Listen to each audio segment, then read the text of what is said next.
Hey guys! So I wanted to make a video about a certain topic, which is maladaptive daydreaming. Something I really wanted to talk about. I think I've only told 2 people about this. So yeah, and I wanted to share my thoughts on it in a video. So that's what I'm going to be doing today. But yeah, it's just me just discussing when it first started, the maladaptive daydreaming. Like what age it started and how it sort of progressed as I got older.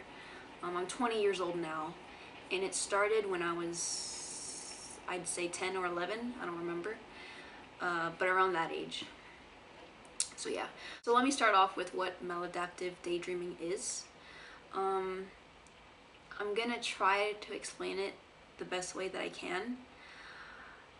Basically, it's you daydreaming, and the thing is, it's not now. You're probably gonna think, oh yeah, everyone daydreams, but it's not quite the same. It's sort of, you're daydreaming, and I'm gonna describe it how it is for me, like, you know, how it is for me. You're daydreaming, but it's sort of like you're living a double life. You're in another world. Now, some of you may say, no, I do that too, that's normal. Not when you do it for, I'd say, 8 to 10 hours. Not to the point where you waste your whole entire day just daydreaming, getting so lost in your head. That's not normal. It really isn't. To the point where you're addicted to doing this, where you can't control it, you can't stop. To the point where you don't want to do anything except stay in bed and daydreaming, and daydream all day. That's how bad it is. And I've been dealing with this ever since I was 10. It's definitely not, I don't know, normal in my opinion. I've actually read that it's something that's being studied even right now. They're doing research on it right now, and they've only been doing it for a couple of years, I guess, because it's only recently been researched. But yeah, that's basically what I go through. I'm going to go in depth about this, but I want to start off with when it started. I was around, I'd say, well, I already said before, I was like 10 or 11. This was during middle school. I was a pretty quiet kid in middle school. Didn't really have any friends, like really close friends or anything. I was really shy. And one day, while I was in bed, now, by the way, I hated that school because that school was probably the worst school ever. A lot of it had a reputation for being one of the worst schools ever, the worst middle schools ever. So, you know, there you go. I hated it. So, yeah, one day I was in bed and I was daydreaming. Well, it's nighttime, but still, I was daydreaming sort of, and because I couldn't sleep, and I was thinking about myself, interacting with characters from one of my favorite cartoons. I was a huge Dragon Ball Z fan as a kid, and I never done that before. Whenever I daydreamed, I daydreamed about, like, thinking about what I'm gonna eat or what I'm gonna do today, but I never like actually daydreamed. I was never in La La Land before, you know, and that was my first experience with that. And I was like imagining myself hanging out with my favorite Dragon Ball Z characters, and I thought that was so awesome, and I was like amazed that I could do this. I ended up staying up that whole entire night, dreaming myself meeting these people, hanging out with them, and then the next morning I was thinking how awesome that was. I was like, I couldn't believe I did that. And the next day I did it again. I stayed up all night imagining myself hanging out with these characters and whatever, and it was just a lot of fun. Later on, I started doing it in school. I would, in the lunchroom, I would, because I didn't really sit with anyone, I would like just shut my head, like just shut myself out, and I'll be in another world. I'll be in my head and I'll be imagining myself hanging out with all these people, all of my favorite cartoon characters. I really felt like I was with these characters, and this started to progress. As the years gone by, I kept doing this more and more. I started doing it for longer periods of time. You know, I started doing it for like 1 hour a day, and then I started doing it for 2 hours, 3 hours, 4 hours, and so on. Eventually became addicted to it. It was something I couldn't really stop doing, and something I actually couldn't control anymore. It really feels like you're living in another world. I know some people are still not gonna get it. They're still gonna think it's just regular daydreaming. I assure you it's not. It really isn't. It's not just daydreaming. I know what daydreaming is, like regular daydreaming, because I used to do that.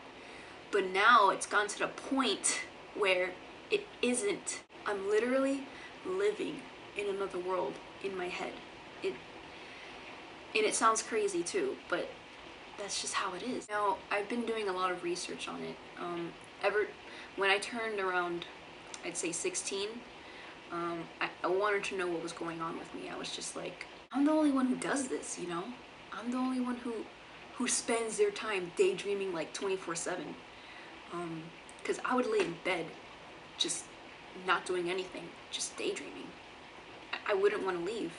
And the thing about this is that, as I said before, the dreams feel so real. I've noticed that I talk while I'm dreaming, like daydreaming. One thing that I do is I lay in bed. This is what I do every day. I'll lay in bed and I'll start daydreaming, whatever it is, and my mind's completely gone. I'm not here in reality anymore. I'm in another world, and when I'm talking to someone in my head, I actually start talking, like literally start talking, like right here. I'll catch myself mumbling sometimes. I'll start saying the words, or if something happens in my daydreams and it's something sad or whatever, and I'm crying in it, I start crying in here too. Like out here, I actually really do start crying. It's weird. It feels that real to me. There are some positives that come with maladaptive daydreaming. I know a lot of people hate it. I actually do hate it, the fact that I do it, but I try to think positive about it. I try to tell myself, don't hate yourself over this. Try to think of the positives that come out of it, the pros that come out of it.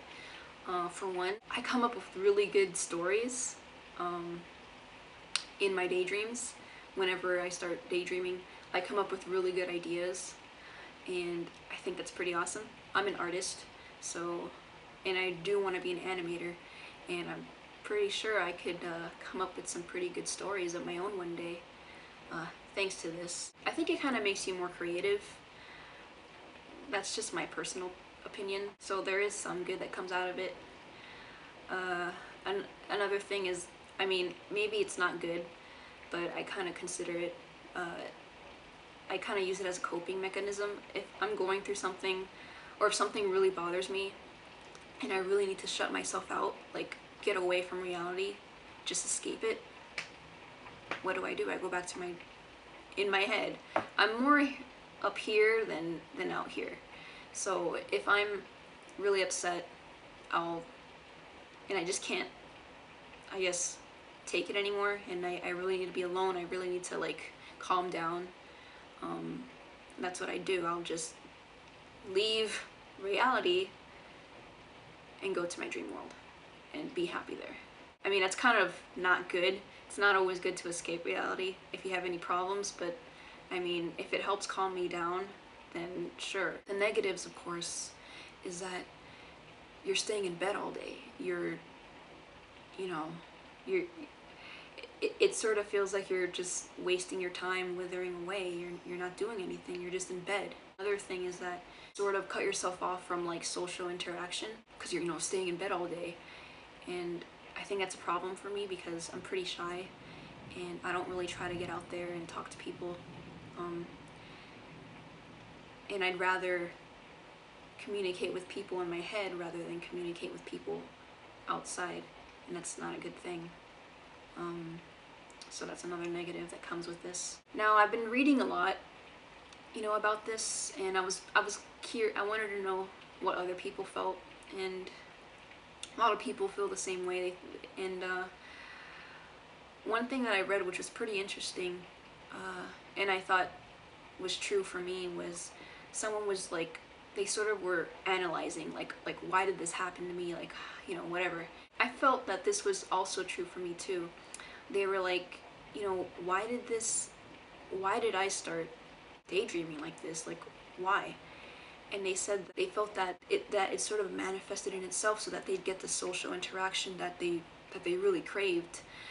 And I think that's true for me, because I was always shy and I kind of wanted to be able to make friends, but I didn't have the courage to do it because of my anxiety.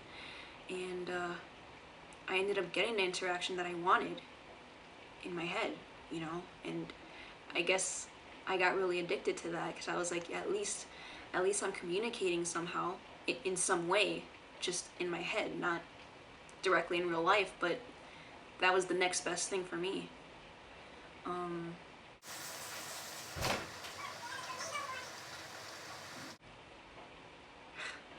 mom's home. Another reason that I think that I'm sort of addicted to it, I mean, it kind of ties in with getting the interaction that I want.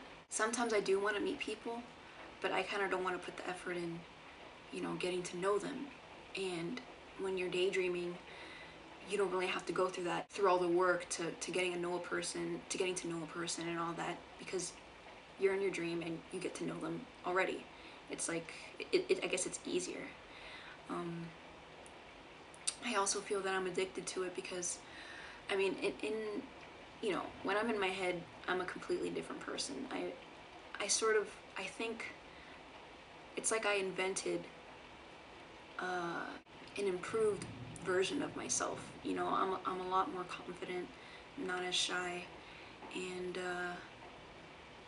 yeah, like I'm a lot more confident that way, in my head. And I guess I became addicted to, I guess, being in a world where I could be my complete self, not being so afraid of anything. I don't know, I think that's what it is. It's got to a point where I'm really addicted. I can't let go. I mean, it's been going on ever since I was 10 or 11, 10 or around 10 or 11, and I'm 20 now. I couldn't find a way to let go. I don't know if I'll find a way to let go. I hope I do one day. Yeah, that's pretty much my experience with it. Yeah, and I know there are a lot of people who are struggling with this too. I've read forums and groups, like read forums and some posts by people who are dealing with this, and some people, the majority, aren't really happy that they're going through this, that they'd rather at least try and live happily in reality, in their life out here, not in here. But it's hard for them. It's hard for them to let go, which sucks. Actually, this kind of reminds me of something. I'm sure, I don't know if any of you guys watched it, but when Inception, the movie, first came out, and I actually wasn't aware what it was really about. I just thought it would look cool because Ellen Page was in it and Leonardo DiCaprio was in it, or whatever. I thought it would look cool.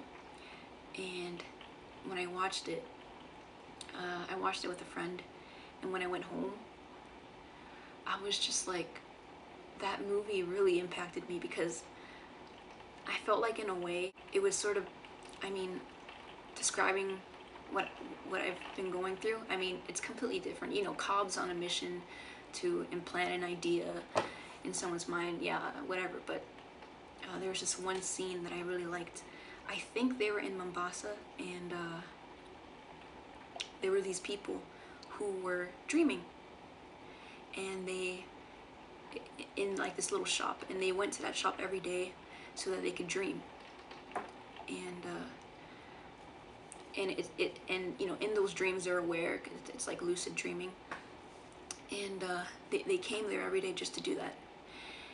And then, like, I guess the guy in charge of that, Cobb, asked the guy, they come here all the time just to sleep? And the guy is like, no, they come here to wake up. The dream has become their reality. And I don't know, that part was just like, oh my God. Because I'm aware when I'm dreaming, it's not real. I'm completely aware it's not real.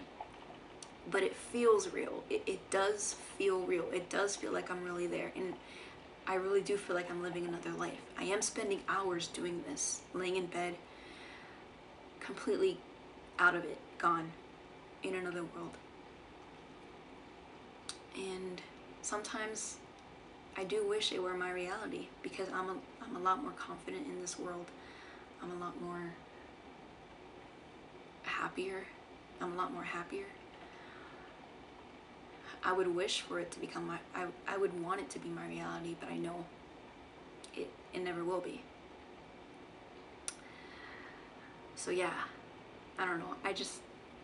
I loved that movie so much.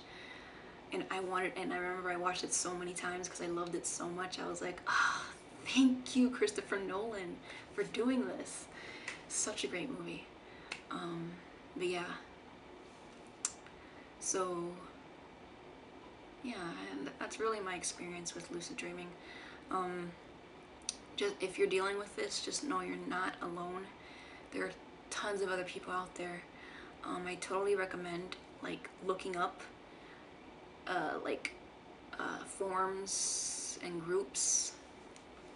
There are a ton of sites. I know. Just look up Maladaptive Daydreaming. You'll find a whole bunch of sites and groups and pages dedicated for people going through this. I like to go on Tumblr a lot, and I like to go to the Maladaptive Daydreaming tag. There's tons of people on there who are just posting, how they feel about it, and their experience, or they'll even put what they dreamt today, what they dreamt today, and be like, yo, so I had a dream about this, and blah blah blah. I was daydreaming about this. So it's pretty cool. There are some people who've come to accept it and they're okay with it. Some people aren't. I'm kind of in the middle. I do feel that it's sort of prevented me from, it sort of made me miss out on a lot of opportunities, but I don't know, I guess I try to be optimistic. I try to think positive, and yeah, I kind of hope one day I'll stop. If that day ever comes, maybe I won't. But I'm not gonna let it bring me down. It did bring me down a lot more a couple years ago, because I hated it, But I am trying to think positive, and I don't know. Just if you're dealing with it, just know you're not alone. And there's tons of us out there. So yeah, this was pretty depressing. I don't know. It kind of had like a depressing feel to it, sort of a sad tone. But yeah, I really wanted to talk about this topic. Anyways, I'm gonna be posting some more videos soon. I actually have what is it? I actually have a new, not a let's play, but like a gameplay video. I think I'm gonna start a segment called Samantha Rages. I think I'm gonna do a segment, segment that's titled that, whenever I rage at a game. And if I catch myself raging during a game, I'm gonna grab my capture card and start recording. So yeah, I'm gonna start that segment, and I'm gonna post my first video of it soon. I also have another vloggity vlog, or maybe not a vlog, well, it might be a vlog, that I'll be posting up soon. Anyways, thank you for watching.